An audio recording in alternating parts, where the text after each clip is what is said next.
Hello everyone, a very warm welcome to you all. Today we're gonna learn how to propagate Calathea White Fusion. First select the bushy mother plant, then take out it from the pot. Uh, Next step is to remove the soil and open up the root binding, because if the root binding is not removed then it will be difficult for you to take out the branch.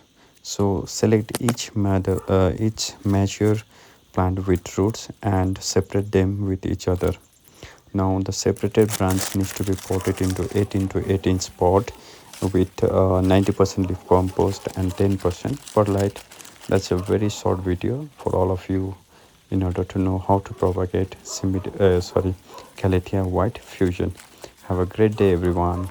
Like, comment, share, and new ones please follow our page, also subscribe. Thank you.